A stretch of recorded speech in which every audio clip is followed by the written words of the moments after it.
Megan, we're going to be taking a look and studying some of the oracles on the different types of grass plants. And when we look at the oracles, that's a key characteristic when we come to identify our grasses, and it's something that helps us easily distinguish the differences between the grasses. So we're going to be looking at the oracles, if you can see here, which are a very tiny portion, extends out from the collar region. Remember we talked about that being the white rib on the back side. Extends out, and you see these claw-like appendages that wrap around. Some of them have very long ones, like barley does here in this case, and some are very short with hairs, no hairs, and some do not exist. So to kind of help you out with trying to remember when you're studying between the different grass plants, what oracles are on which one, I'm going to kind of relate it to going to the BSC dance here in the spring of the year. You always have when you come back from the start of the semester time. I'm going to use this lovely pole here as assistant unless one of you would like to come up and be my assistant here during class, but I highly doubt that. So tell me around the oracles. Remember, you got your collar region I always talk about as being a portion of your shirt here. This is the key component here is the collar.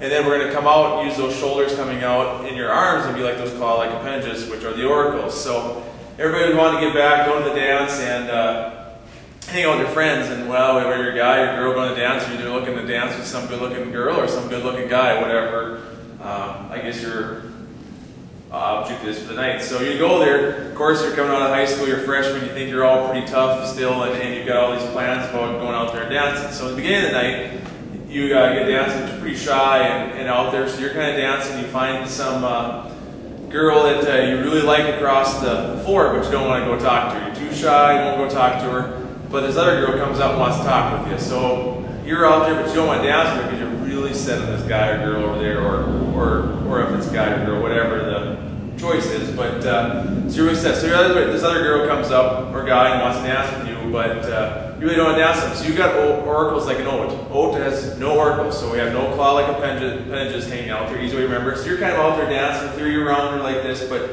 there's no like, we're not going to touch her or get close because you see the hot girl across the room that, hey, that's who you want to dance with. So you don't want to look like you're taken. So you're just going like this, you're standing here, you're kind of going back and forth. You have no arms, no oracles, you're not going to grab on.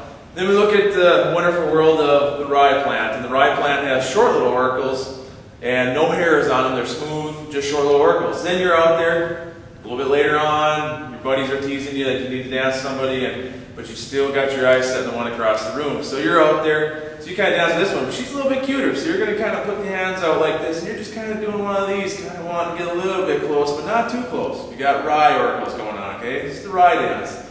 It's a little bit early, and then, you know, in the night still, and, well, you know, you guys are college students, you're going out, everybody's running out to their trunk of their car, and you get a little liquid courage in you, and then you start coming in, you really think you got the moves and the grooves, and you see this other girl, and she's a little better looking, but still not the one you want on the other side of the room. So you're out there, you're feeling pretty loose, you're showing you got the moves, and also you got your wheat oracles out, you got your fingers out, because wheat has little fine hairs on those oracles, so they're a little bit longer, not long as barley. But you're out there dancing, you got her mount maybe on her hip a little bit, and these fingers are moving up and down, and you think it's pretty cool, and you're just having a good time. Well, you're still watching one across the room, you don't want to get too close, but you're kind of thinking this one, you know, she'd be kind of a fun girl to date, or guy, but you don't want to get too close, but you're still kind of rubbing in there up and down. Well then, you run back outside, because it's getting close to the end of the night, and you know, it's being in the college student yard, and you come back in, and then you're all feeling good, and you got the brave to go up and the guts to go up and ask that girl you've been looking at all night to get the dance with her. So now you're out there, and then you bring out your barley oracles. You got your barley oracles out, long, no hairs on them, and you're just out there, and you are just dancing with her, long, clasping oracles, and you are wrapped so tight for the end of the dance, the last night, or her, him or her, whatever it may be. So arms tight, long oracles. Remember, wheat. You got the short little oracles with hairs on them, that's going to be your fingers here. You got the rye, just short oracles, kind of be like this, and then oats, no oracles at all. So never forget your oracles.